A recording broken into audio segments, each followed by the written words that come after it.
아멘. 할렐루야. 시간이 정말 또 빨리 흘러서 올 한 해가 저물어 가고 있습니다. 아침 목양 기도회에서도 10시 좀 전에, 한 10분 전에 이제 14시간 정도가 있으면은 2021년이 시작한 것이 정말 얼마 되지 않은 것 같은데 끝이 나고 이제는 새해 2022년이 곧 시작하게 될 것입니다. 12시간 만에 이 자리에 다시 또 내려와 가지고 똑같이 말씀을 전하게 되는 것 같아요. 정말로 오늘 하루도 여러분들 분주하고 또 바쁘고 빠르게 이렇게 지나 가셨으리라 생각이 됩니다. 특별히 여러분, 내 구주 예수를 더욱 사랑하자, 이 말씀을 붙들고 올 한 해 우리가 열심히 달려왔습니다. 특별히 코로나 2년을 지내면서 우리가 정말로 정신없이, 그리고 처음 겪는 일이라 이거 어떻게 해야 되나, 우왕좌왕 자충우돌, 그야말로 실수의 연속이었었던 것 같아요. 그러면서 느끼는 한 가지가 뭐냐, 우리 사람이 아무리 유능한 것 같지만, 아무리 대단한 것 같지만 하나님 앞에서, 또 초자연적인 이 자연 앞에서 정말로 나약하고 연약한 존재구나 하는 사실을 다시 한번 여실히 드러내는 그러한 기간이었다고 생각이 됩니다. 어떻게 보면은 그 감기, 폐렴, 그 우한 바이러스라고 처음 이름이 붙어서 시작된 것이 종잡을 수 없게 이렇게 온 세상을 어지럽혀 놓았습니다. 오늘 인터넷 뉴스를 보니까 전 세계적으로 보면은 세계 확진자가 오늘이 최고로 많은 날이라고 그래요. 그러니까 2년이 됐음에도 불구하고 계속해서 코로나19에게 우리가 쫓겨다니고 있는 것 같아요. 그럼에도 불구하고 이러한 상황 가운데서도 우리가 하나님 앞에 기도하기를, 하나님, 이 일로 인하여 우리가 하나님과 멀어지는 것이 아니라 오히려 이 일로 인하여 하나님과 가까워지게 하여 주옵소서. 우리가 그렇게 기도했습니다. 그러므로 말미암아 2년을 지내면서 또 올 한 해를 지내면서 하나님과 가까워진 많은 분들의 간증을 듣게 됩니다. 얼마나 기쁘고 감사한지 모릅니다. 위기 가운데서도 더욱더 하나님의 도우심을 입어서 복되게 하시고 또 열매 맺게 하시는 그 하나님의 놀라운 은혜가 얼마나 크고 놀라운가, 감사한 일인가 하는 생각을 안 할 수가 없는 거예요. 오늘 본래대로 하면 이 에스라 9장 말씀만 이렇게 말씀을 같이, 주일 말씀을 먼저 같이 나누게 되는데, 특별히 오늘은 심야 기도의 임과 동시에 송구 영신 예배로 모였습니다. 그래서 2022년 새해의 말씀을 같이 더불어서 살펴보고 또 그에 맞는 표어를 우리가 같이 정했는데, 제가 같이 이제 여러분들과 함께 하기 위하여 정했는데, 주님만이 주실 수 있는 평안, 그 평안을 얻었으면 좋겠다. 특별히 요한복음 14장 말씀에 있는 말씀, 27절 말씀, 평안을 너희에게 끼치노니 곧 나의 평안을 너희에게 주노라. 내가 너희에게 주는 것은 세상이 주는 것과 같지 아니하니라. 너희는 마음에 근심하지도 말고 두려워하지도 말라. 그래서 같이 한번 따라해 볼까요? 2022년 표어는요, 내게 주시는 평안을 받자. 이 말씀을 기도하는 가운데 저도 받고 나서 얼마나 우리에게 꼭 필요한 말씀인가 하는 생각이 들었습니다. 아침에도 잠시 이 말씀을 같이 나누었지만, 오늘 이 시대에 얼마나 불안해하고 염려하고 불확실성 속에 우리가 살아가면서 근심하고 초조해하며 살아가는 우리들의 모습을 보게 되는 거예요. 이때 필요한 것이 뭔가? 우리가 작년에 이 마스크를 처음 써야 된다고 해가지고 마스크를 너도나도 없이 다 쓰니까 마스크 대란이 일었습니다. 처음에 제가 이러한 코로나 팬데믹이 시작할 때에 작년 1월 달에 저는 여러분들 아시는 것처럼 미국에 있었어요. 2월 달에 제가 한국에 왔는데 미국에서도요, 이렇게 뉴스에서 흘러나오는 거예요. 중국으로부터 시작돼서 이제 한국에도 상륙했다. 그래서 미국에도 곧 시작이 될 것이다. 그랬는데 미국에서 이렇게 뭐 마트를 가건 뭐 어디를 가건 할 때에 마스크를 쓴 사람이 단 한 사람도 없었어요. 그런데 많은 사람들 중에 마스크 쓴 사람이 한두 명씩 보입니다. 지나가면서 이렇게 얘기 들어보면요, 한국 사람이에요. 한국 사람만 마스크 썼어요, 그때는. 근데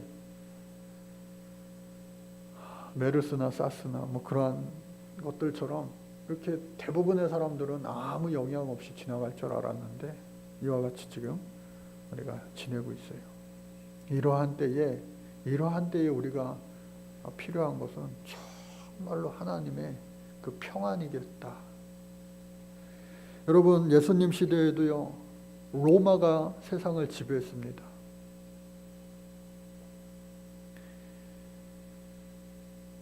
오늘 이 에스라 9장의 말씀을 우리가 봤는데요,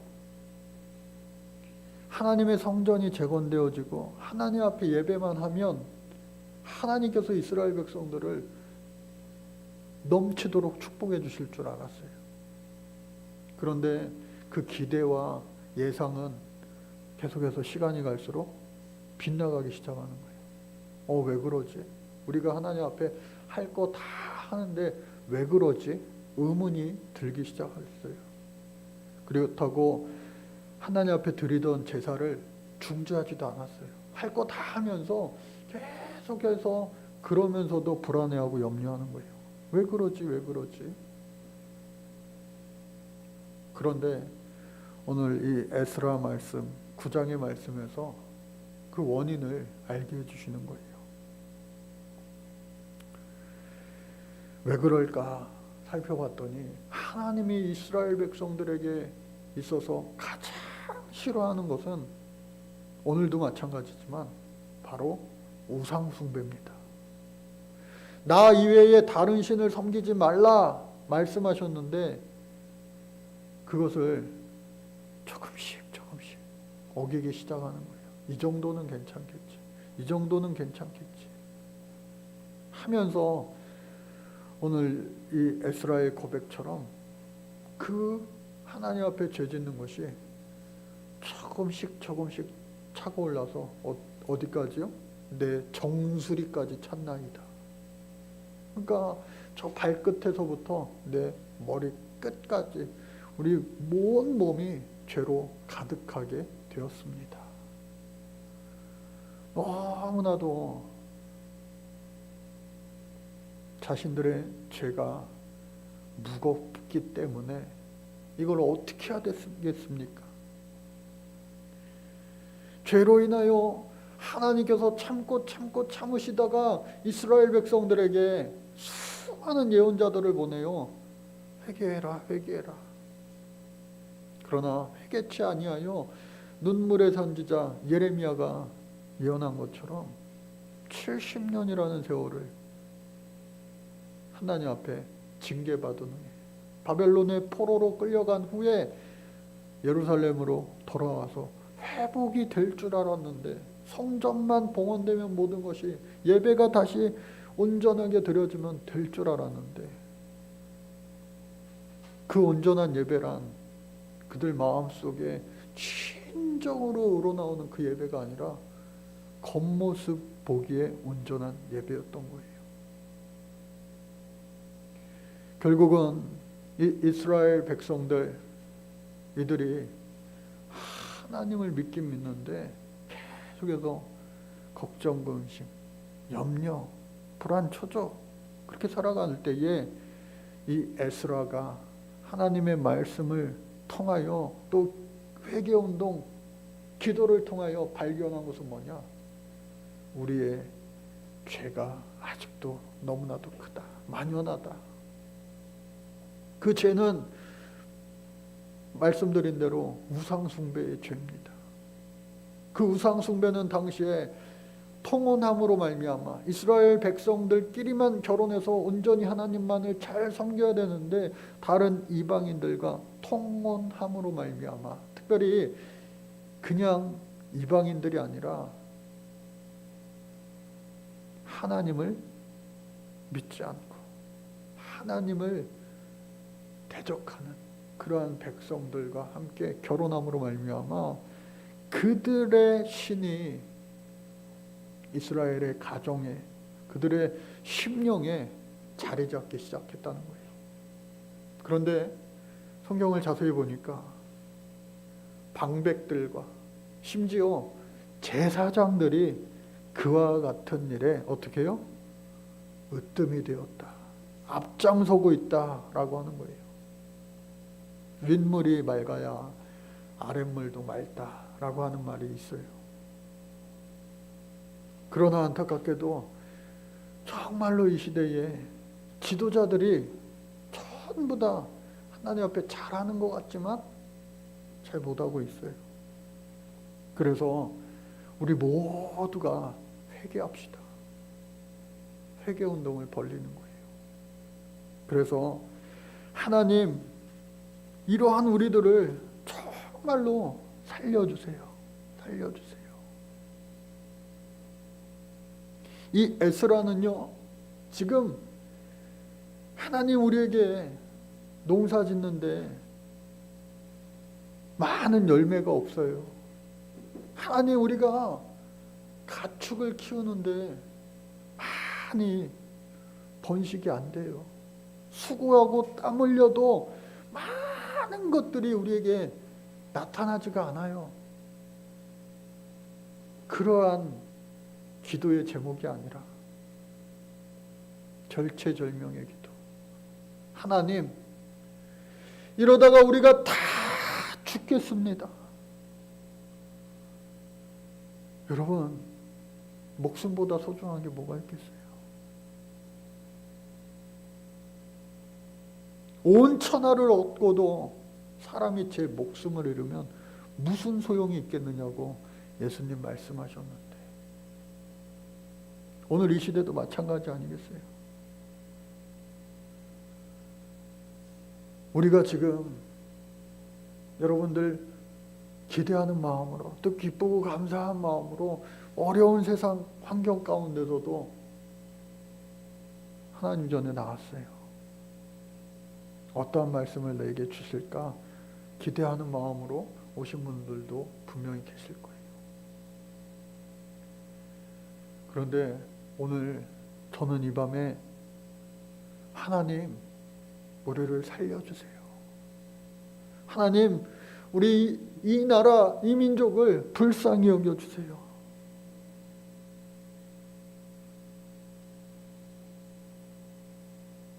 우리나라를 대표하는 지도자를 지금 뽑기 위하여 여러 사람들이 나섰는데 언론에서는 최악의 선거다. 반복되는 표현일 수도 있지만 정말로 대한민국을 하나님 불쌍히 여겨주세요. 그런 마음이 막 드는 거예요. 또 뿐만 아니라 그들만의 문제가 아니라 우리의 모습 아니겠어요? 또 전 세계 많은 열방들 가운데 정말로 엄청난 일들이 많이 일어납니다. 어린아이들이 바깥 세상으로 정말로 죽음의 그 사선을 넘나드는 그러한 현실 가운데 있기도 하고요. 또한 여성들이 그렇게 있기도 하고요. 또 우리 교회와 연결된 많은 제3세계의 아프리카, 중동, 또 저 아시아 빈국들에 있는 선교사님들의 이야기를 들어보면은 요즘 같은 시대에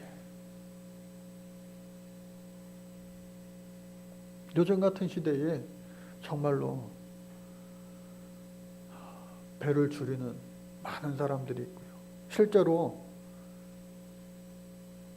굶어서 목숨을 잃는 일들이 여전히 벌어지고 있습니다. 우리나라 안에서도 여러 가지 문제들 가운데 빈부격차, 양극화, 그러한 것들이 가장 큰 문제라고 막 드러나고 있는 거 아니겠어요? 여실히. 그러나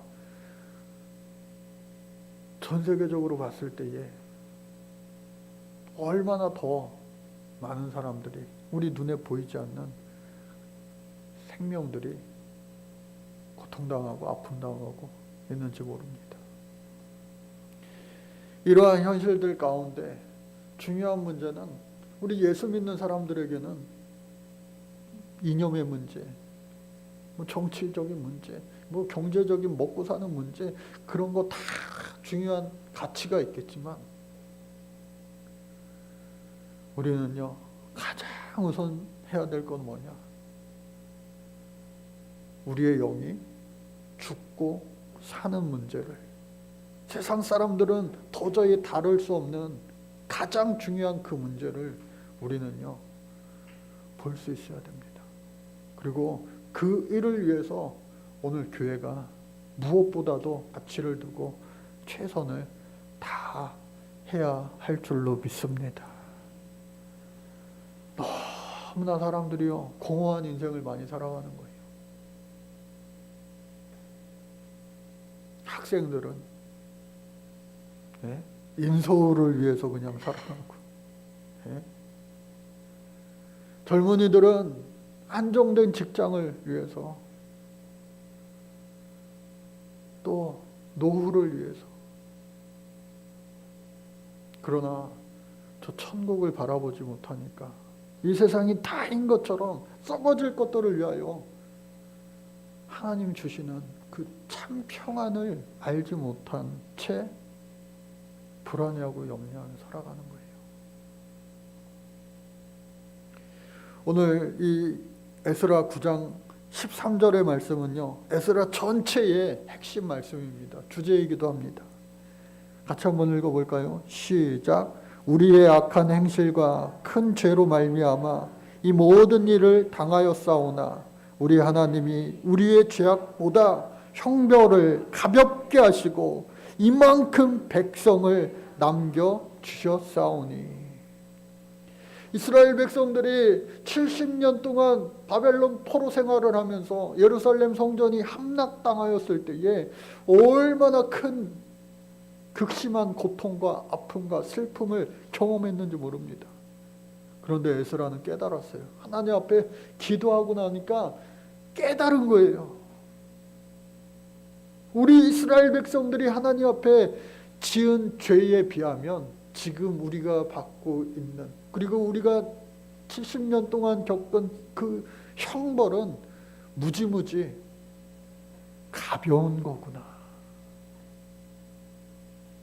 한 사람도 남기지 않고 다 제하여 버릴 수 있는, 벌할 수 있는 그 하나님이신데 우리를 불쌍히 여기셔서, 우리를 긍휼히 여기셔서 그래도 이 많은 사람들을 남겨주셨구나. 오늘 저와 여러분들, 하나님이 오늘 이 시대에 세상으로부터 남겨두신 자들인 줄로 믿습니다. 우리가 완벽하진 않아요. 완벽한 사람이 어디 있습니까? 그러나 부족함에도 불구하고 하나님 택하여 주셔서 오늘도 주의 영광을 위하여, 주의 이름을 위하여, 주의 목적, 세상을 만드신 그 하나님의 창조 목적을 위하여 일하고자, 일하시고자, 또 쓰시고자 하는 분명한 목적과 이유가 있어서 저와 여러분들을요 택하여 주시고 예수 믿게 하시고 또 오늘을 살아가게 하시는 줄로 믿습니다.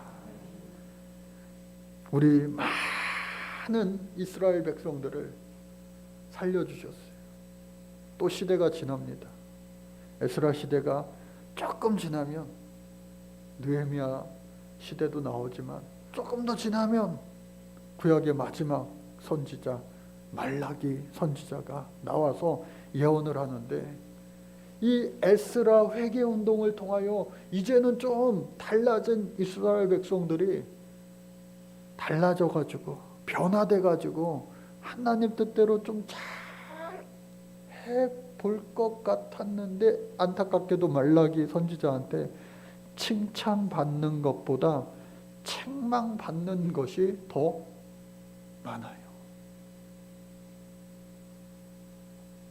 이번 한 주간 월요일부터 목요일까지 말라기 선지자의 말씀을 1장, 2장, 3장, 4장을 다 훑어보았는데 얼마나 또 말라기 선지자가 이스라엘 백성들의 그 죄와 허물을 철저하게 막 꼬집어내는지 몰라요. 왜 그럴까? 그러고 나서 말라기 말씀이 끝이 납니다. 왜 그럴까? 그러면 우리는 왜 변화되지 못하는 건가? 변화될 수 없는 존재인가?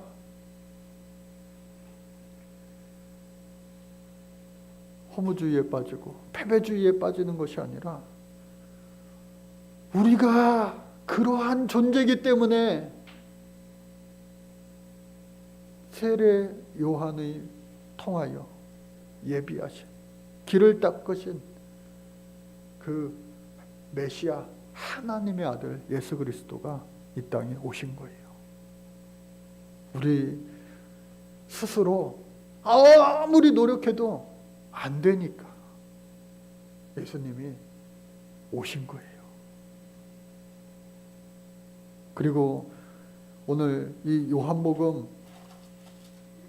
14장 말씀은요, 이미 예수님께서 이 땅에 태어나시고 또 3년 동안 공생애를 펼치시고 마지막 제자들과 만찬을 드시는 겁니다. 부차 피시기 전날 이 유월절 만찬을 드시면서 제자들의 발을 씻겨주시고요, 또 자신이 팔아 넘길 것을 예언하시고요, 또 새 계명을 주시고요, 다락방 설교를 통하여 하시는 말씀, 나는 길이요 진리요 생명이니 나로 말미암지 않고서는 아버지께로 갈 자가 없느니라 하시면서 자신이 하나님의 아들임을 분명히 말씀하시는 거예요. 그리고 두 번째, 보혜사 성령님을 전하시는데 그 말씀 가운데 오늘 우리 새해 말씀이 들어있습니다. 예수님은 떠나가세요. 그런데 다시 오신다고 약속하시는 겁니다. 그리고 떠나가시지만 다시 오는 그 사이에 너희를 고아와 같이 버려두지 않기 위하여 보혜사 성령을 주신다 약속하신 거예요. 그 성령으로 말미암아